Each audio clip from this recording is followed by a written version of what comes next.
Hello friends, आज हम लोग एलिमेंट्स की दो इंपॉर्टेंट प्रॉपर्टीज पढ़ेंगे जिन पे नीट और आईआईटी मेंस में क्वेश्चन आता ही आता है। That is the atomic radius and ionisation energy. वैसे हम लोग इस जो चैप्टर है unit 3 classification of elements and periodicity in properties, इसमें हमें 6-7 प्रॉपर्टीज लगभग पढ़नी पड़ती है। जैसे कि ये दो प्रॉपर्टीज तो हैं ही, atomic radius and ionisation energy.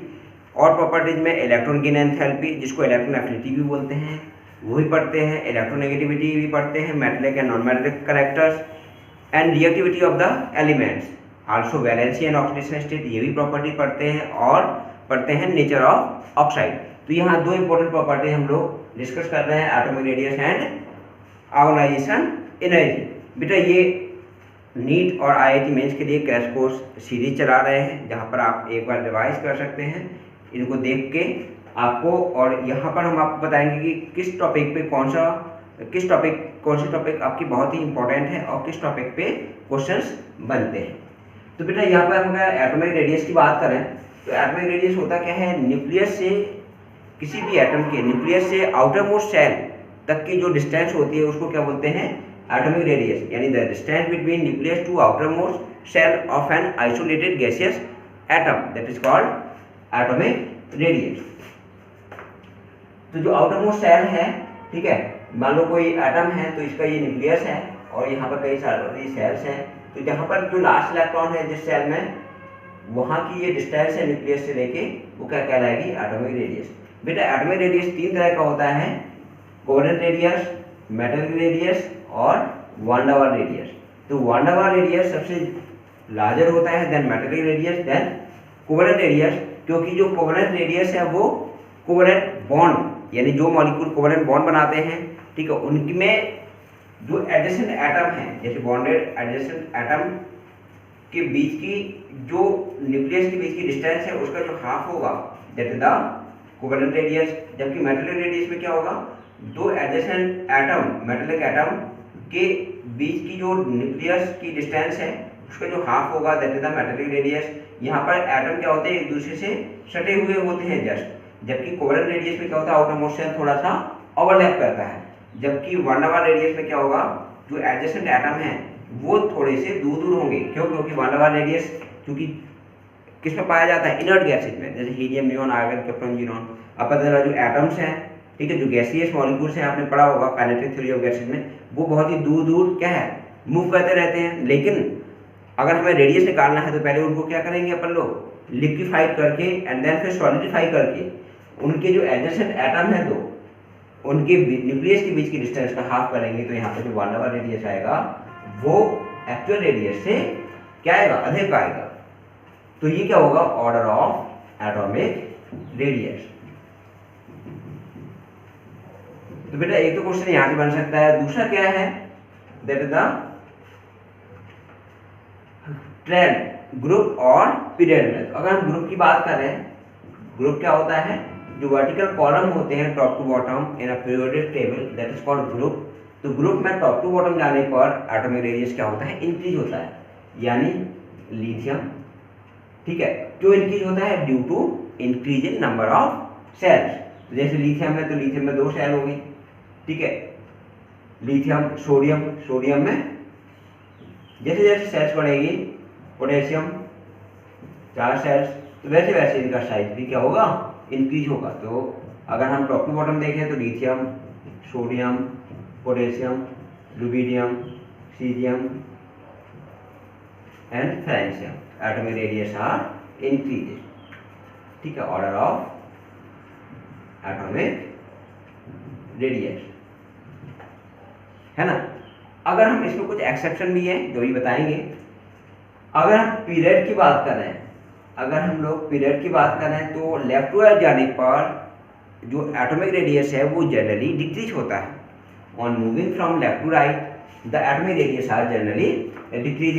क्यों डिक्रीज होगा, क्यों? क्योंकि इफेक्टिव न्यूक्लियर चार्ज इंक्रीज। यानी हम कह सकते हैं रीजन आ जाएगा कि क्यों ये डिक्रीज होता है लेफ्ट टू राइट जाने पर एटॉमिक रेडियस, क्योंकि इफेक्टिव चार्ज इंक्रीज होता है।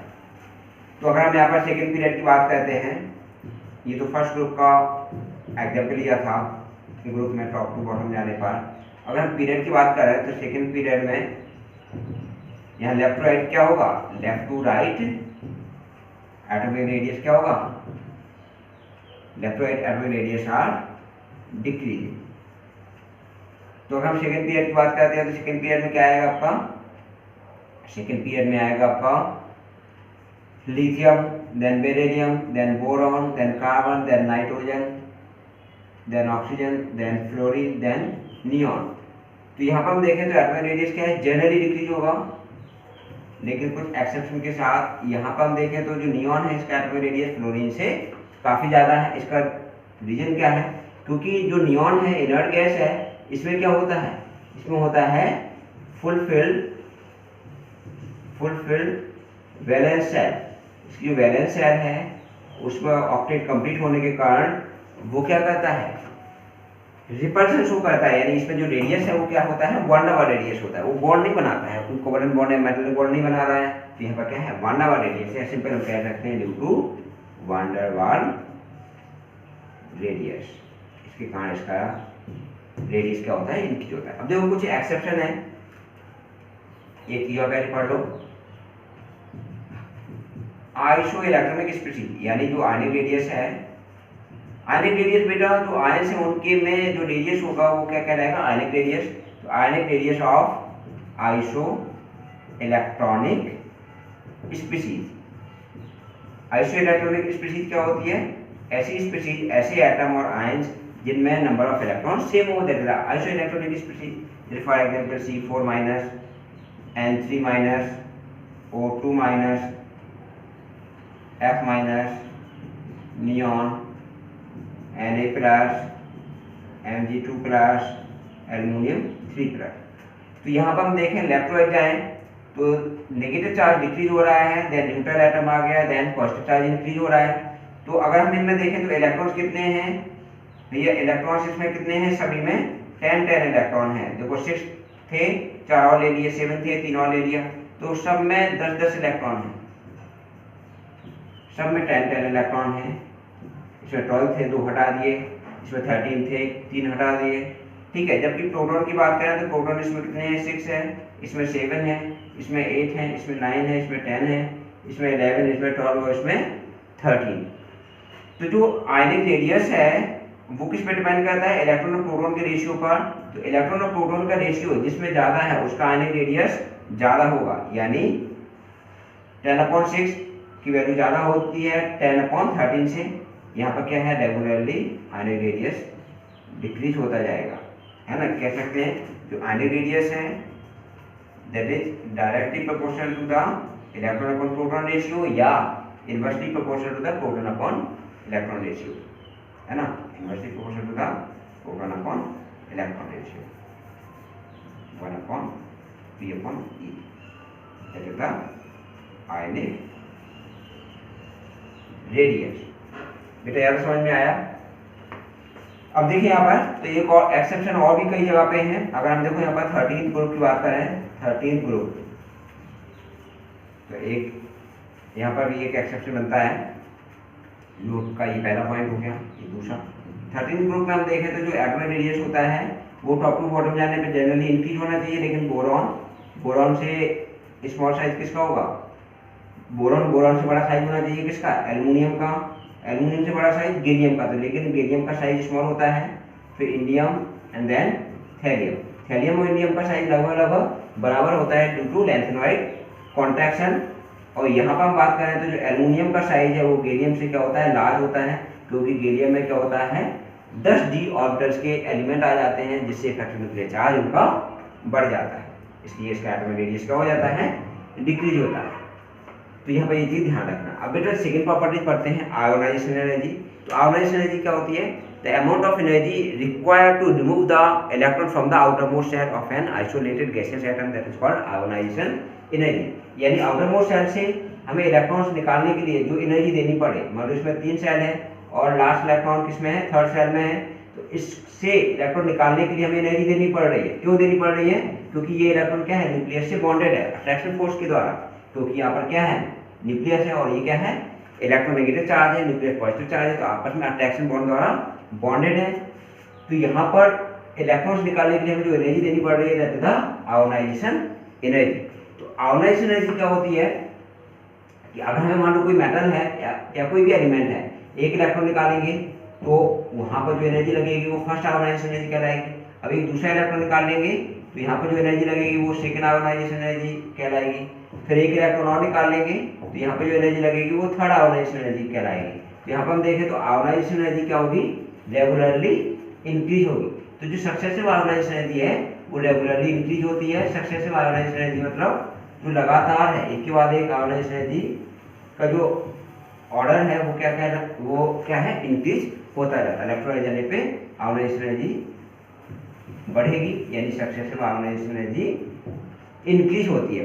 क्यों इंक्रीज होती है बेटा, क्योंकि जब इलेक्ट्रॉन निकल जाएगा तो प्रोटॉन तो उतरेंगे न्यूक्लियस में, तो जो रिमेनिंग इलेक्ट्रॉन्स हैं उन पे और ज्यादा इफेक्टिव न्यूक्लियर चार्ज लगेगा, यानी और ज्यादा स्ट्रॉन्ग तरीके से वो न्यूक्लियस इलेक्ट्रॉन्स को अपनी तरफ खींचेगा।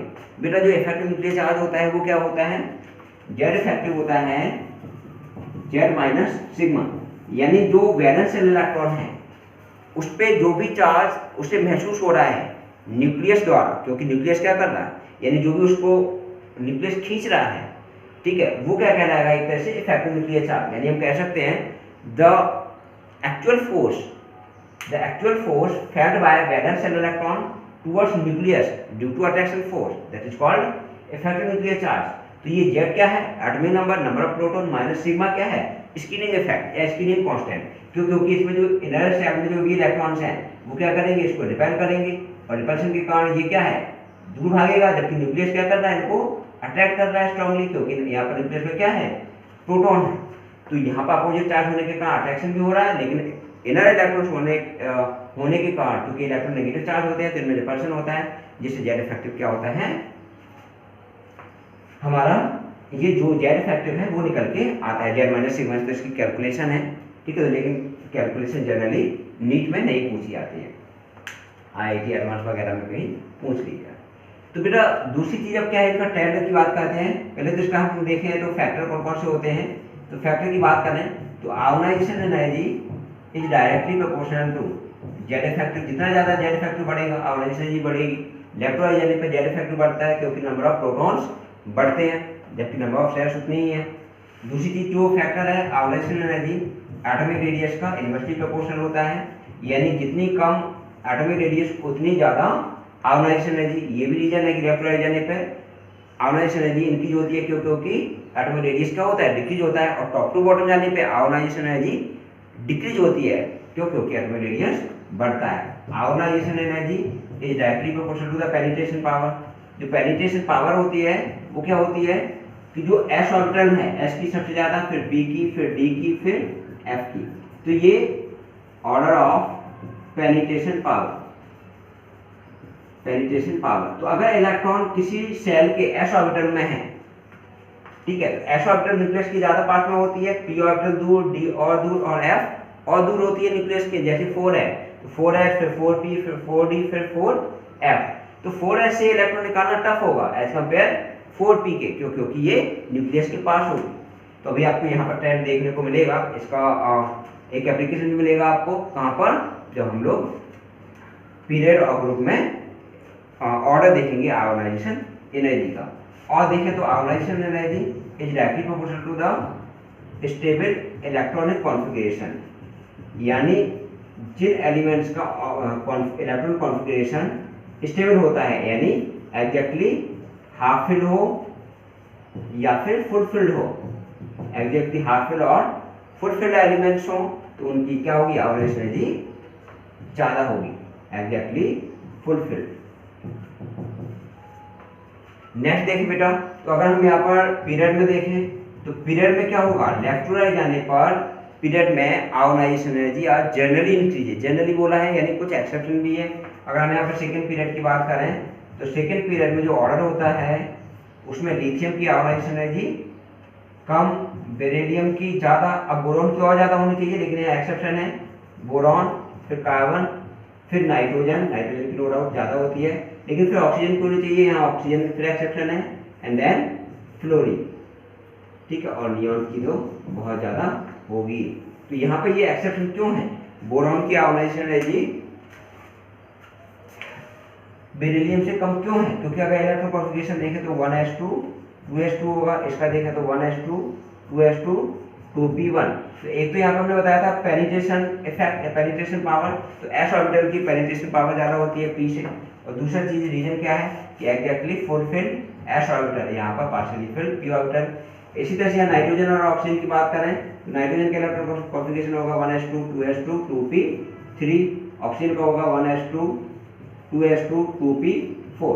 तो यहाँ p में क्या है exactly half field p orbital है, जबकि यहाँ पर पार्शियली फिल्ड p ऑर्बिटल है। तो यहाँ पर हम देखें तो ये 3 इलेक्ट्रॉन्स है इसमें देखें तो यहाँ पर ये 4 electron partially field p orbital है। तो ये ज़्यादा स्टेबल है, exactly half field p orbital ज़्यादा स्टेबल होने के कारण इसकी आयोनाइजेशन एनर्जी अधिक है, ज़्यादा है। अगर हम देखें तो ग्रुप में, अगर ग्रुप की बात करें तो ग्रुप में टॉप टू बॉटम जाने पे आयोनाइजेशन एनर्जी जनरली क्या होगी, डिक्रीज होती है, जनरली डिक्रीज। क्यों डिक्रीज होगी, क्योंकि एटॉमिक रेडियस बढ़ेगा। ठीक है, तो अगर हम यहाँ पर आयोनाइजेशन एनर्जी की बात करें तो अगर फर्स्ट ग्रुप की बात करें तो lithium, sodium, potassium, rubidium, caesium, francium, तो ऑर्डर ऑफ आयोनाइजेशन एनर्जी है ना। तो यहाँ पर इस तरह से क्या होता है ये कि ionisation energy top to bottom जाने पे डिक्रीज होती है। तो अब देखो बेटा क्वेश्चन कहाँ से बनता है, एक तो ये बनेगा यहाँ पर क्वेश्चन कि इनका जो एटॉमिक रेडियस है इनका ऑर्डर क्या होगा, तो coordinate radius is smaller than metallic radius is smaller than van der Waals radius. दूसरा ट्रेंड पर बन सकता है कि ये बताइए इलेक्ट्रोलाइट जाने पे और टॉप टू बॉटम जाने पे यानी ग्रुप ऑफ पीरियड में क्या इफेक्ट होता है एटॉमिक रेडियस का। तो हमने बताया था इलेक्ट्रोलाइट जाने पे जनरली क्या होता है एटॉमिक रेडियस डिक्रीज होता है, जबकि टॉप टू बॉटम जाने पे एटॉमिक रेडियस क्या होता है, इंक्रीज होता है। यानी जो ग्रुप है उसमें इंक्रीज होगा और पीरियड में डिक्रीज होगा। यहाँ से क्वेश्चन बनता है important, ionic radius of the isoelectronic species. तो ध्यान रखना कि जो इलेक्ट्रॉन अपन प्रोटॉन रेशियो है, ठीक है, यहाँ पर क्या है आयनिक रेडियस डायरेक्टली प्रोपोर्शनल होगा, यानी सबसे ज़्यादा C4 माइनस का फिर N3 माइनस का।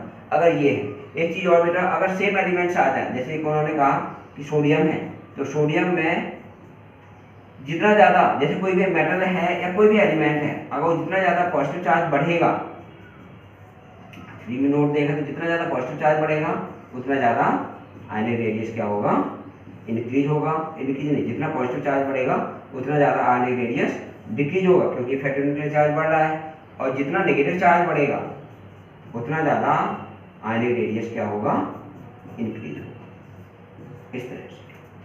ठीक है, क्योंकि इफेक्टिव न्यूक्लियर चार्ज डिक्रीज होता जाता है और वहाँ पर क्या है साइज ऑफ एटम या आयंस इंक्रीज होता जाता है।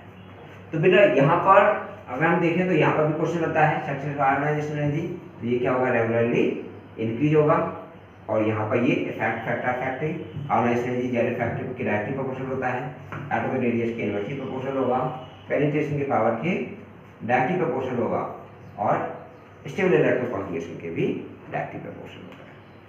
तो बेटा अब नेक्स्ट जो वीडियो आएगा उसमें 2 प्रॉपर्टीज फिर पढ़ेंगे, या ये कहेंगे कि 2 प्रॉपर्टीज और रिमेनिंग प्रॉपर्टीज पढ़ लेंगे, क्योंकि वो जो इलेक्ट्रॉन गेन एंथैल्पी और इलेक्ट्रोनेगेटिविटी है वहाँ से क्वेश्चन आता है। बाकी और जो प्रॉपर्टीज हैं उनसे कम पॉसिबिलिटी है, लेकिन उनको भी डिस्कस करें।